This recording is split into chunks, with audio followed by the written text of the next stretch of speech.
আজকের এই ডিপ ডাইভে আমরা এমন একটা বিষয় নিয়ে কথা বলছি যা প্রায়শই কিন্তু আড়ালে থেকে যায়, কিডনি রোগের লক্ষণ। হ্যাঁ, আমাদের হাতে যে গাইডলাইন আছে সেটা বলছে এই রোগকে কেন নীরব ঘাতক বলা হয় সেটা বোঝাটা খুব দরকারি। ঠিক।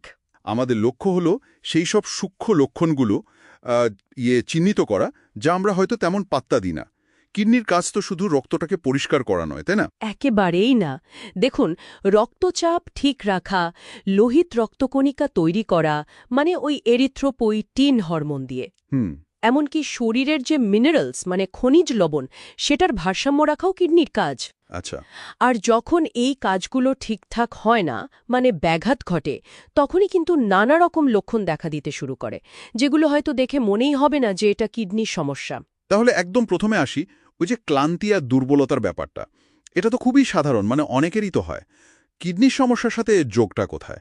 এটা কি শুধুই কাজের চাপ বা কম ঘুমের ক্লান্তি? এখানেই কিন্তু ব্যাপারটা। এটা সাধারণ ক্লান্তির চেয়ে একটু গভীর।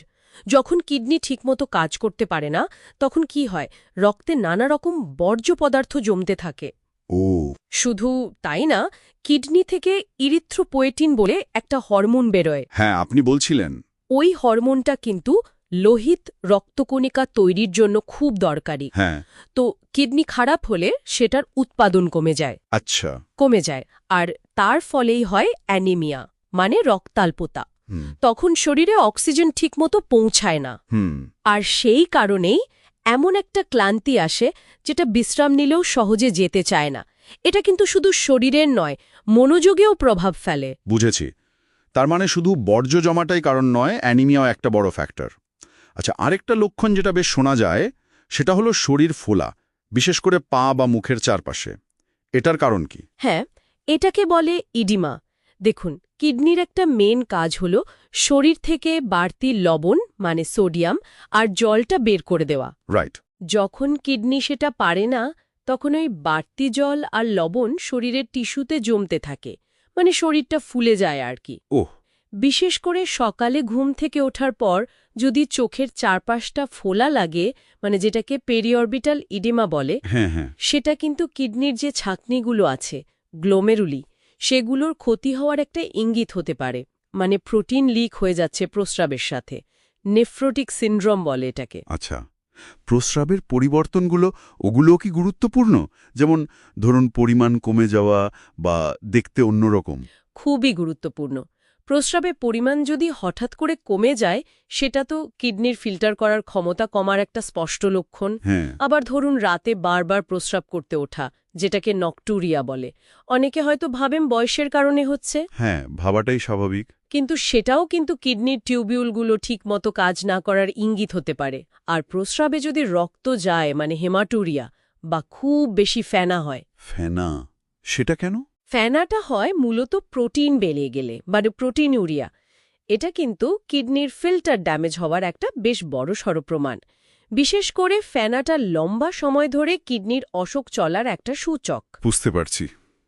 আচ্ছা, হাই ব্লাড প্রেশার আর কিডনির রোগ, এদের মধ্যে সম্পর্কটা কিরকম? প্রায় তো দেখা যায় দুটো একসাথেই থাকে। এটা না একটা জটিল চক্রের মতো। মানে একদিকে হাই ব্লাড প্রেশার কিডনির যে ছোট ছোট রক্তনালী সেগুলোর ক্ষতি করে। আবার দেখুন, উল্টোটাও হয়। কিডনি যখন ক্ষতিগ্রস্ত হয় তখন সে শরীরের লবণ আর জলের ব্যালেন্সটা ঠিক রাখতে পারে না। ঠিক। তার উপর কিছু হরমোন আছে, যেমন ওই রেনিন, অ্যাঞ্জিওটেনসিন সিস্টেম, সেগুলোর জন্য প্রেশার আরও বেড়ে যায়। ও আচ্ছা, মানে দুটো একে অপরকে বাড়িয়ে তোলে। একদম তাই। যাদের হাই ব্লাড প্রেশার আছে তাদের কিডনির দিকে নজর রাখাটা মাস্ট।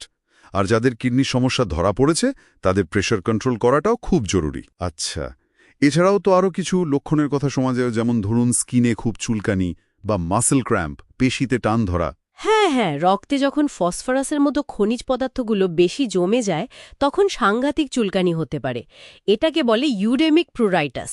আচ্ছা। আবার ধরুন ক্যালসিয়াম বা ফসফরাসের ব্যালেন্স যখন গন্ডগোল হয় তখন মাসলে খুব ব্যথা হয়, টান ধরতে পারে, মানে ক্র্যাম্প। এমনকি শ্বাসকষ্টও হতে পারে বলছিলেন? হ্যাঁ, হতে পারে। দুটো কারণে হতে পারে। এক হলো ফুসফুসে জল জমে যাওয়া, যেটাকে পালমোনারি ইডিমা বলে। কিডনি বাড়তি জল বের করতে না পারলে এটা হয়। ওহ, আর দ্বিতীয় কারণটা হলো ওই যে আগে বললাম অ্যানিমিয়া বা রক্তাল্পতা, সেটার জন্য শ্বাসকষ্ট হতে পারে। দেখুন, কতগুলো আপাতদৃষ্টিতে অসম্বন্ধিত লক্ষণ কিডনি সমস্যার সাথে জুড়ে আছে। তাহলে ঠিক কোন অবস্থায় বা কোন কোন লক্ষণ দেখলে আমাদের একদম দেরি না করে ডাক্তারের কাছে যাওয়া উচিত? দেখুন, যদি প্রস্রাবের পরিমাণে হঠাৎ করে খুব পরিবর্তন আসে, বিশেষ করে যদি কমে যায় বা প্রস্রাবের রক্ত দেখা যায় বা খুব ফেনা হচ্ছে, সাথে যদি শরীর অস্বাভাবিক ফুলে যায় বা এমন ক্লান্তি যেটা কিছুতেই কাটছে না, বিশেষ করে যদি এর মধ্যে একাধিক লক্ষণ একসাথে থাকে, তাহলে অবশ্যই ডাক্তারের পরামর্শ নিতে হবে। দেরি করা ঠিক না। আর ওই যে পিঠে ব্যথার কথা, হ্যাঁ, যদি পিঠের দিকে খুব তেজ ব্যথা হয়, সাথে জ্বর বা বমি ভাব থাকে, সেটা কিন্তু কিডনি ইনফেকশন বা পাথরের লক্ষণও হতে পারে। সেক্ষেত্রেও সঙ্গে সঙ্গে ডাক্তার দেখানো দরকার। কিন্তু সমস্যাটা হলো প্রাথমিক অবস্থায় তো তেমন কোনো জোরালো লক্ষণ থাকে না বলছেন। তাহলে আগে থেকে বোঝার উপায় কি, বিশেষ করে যাদের রিস্ক বেশি, ডায়াবেটিস বা হাই প্রেশার আছে? সেটাই তো সবচেয়ে বড় চ্যালেঞ্জ। যাদের ডায়াবেটিস আছে বা হাই ব্লাড প্রেশার অথবা ধরুন পরিবারে কিডনির রোগের ইতিহাস আছে, তাদের কিন্তু কোনো লক্ষণ না থাকলেও নিয়মিত কিডনি পরীক্ষা করানো উচিত। কি ধরনের পরীক্ষা? খুব সাধারণ দুটো পরীক্ষা আছে। একটা হলো ব্লাড টেস্ট, রক্তে ক্রিয়াটিনিন লেভেলটা দেখে ইজিএফআর হিসেব করা, মানে কিডনি কতটা ফিল্টার করতে পারছে। আচ্ছা। আর দ্বিতীয়টা হলো ইউরিন টেস্ট, প্রস্রাবে অ্যালবিউমিন নামে একটা প্রোটিন যাচ্ছে কিনা সেটা দেখা।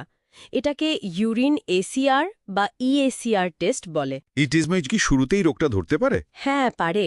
লক্ষণ দেখা দেওয়ার অনেক আগেই কিন্তু এই পরীক্ষাগুলো সমস্যাটা ধরতে পারে। তবে একটা কথা মনে রাখা দরকার, এই লক্ষণগুলো কিন্তু অন্য অনেক রোগের কারণেও হতে পারে। তাই নিজে নিজে কিছু ভেবে না নিয়ে ডাক্তারের পরামর্শ নেওয়াটাই সবচেয়ে বুদ্ধিমানের কাজ। তাহলে মোদ্দা কথাটা হলো, কিডনি রোগ যেহেতু প্রায়শই নীরবে আসে, তাই আমাদের সচেতন থাকতে হবে। আর যাদের ঝুঁকি বেশি, তাদের নিয়মিত চেকআপে থাকতে হবে। একদম তাই। যত আগে ধরা পড়বে ততটাই চিকিৎসার মাধ্যমে রোগের বাড়বাড়ন্ত কমানো বা হয়তো থামানোও সম্ভব।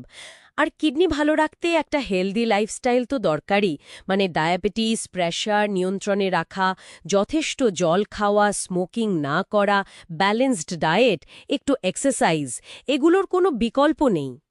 এই আলোচনা থেকে একটা জিনিস খুব পরিষ্কার হলো যে কিডনির স্বাস্থ্য আমাদের শরীরের এমন কিছু বিষয়ের সাথে জড়িত যা আমরা হয়তো সাধারণত ভাবিই না, যেমন ক্লান্তি, স্কিনের সমস্যা বা শ্বাসকষ্ট।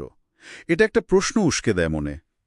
আমাদের শরীর হয়তো আরও এরকম অনেক সূক্ষ্ম সংকেত দেয় যা আমরা রোজকার দৌড়ঝাঁপে খেয়ালই করি না। কিডনির মতো আর কোন কোন আপাত সাধারণ সংকেত থাকতে পারে যা আসলে কোনো গভীর স্বাস্থ্য সমস্যার দিকে ইঙ্গিত করছে, কিন্তু আমরা হয়তো সেটার গুরুত্ব বুঝতেই পারছি না? এটা নিয়ে ভাবা দরকার, তাই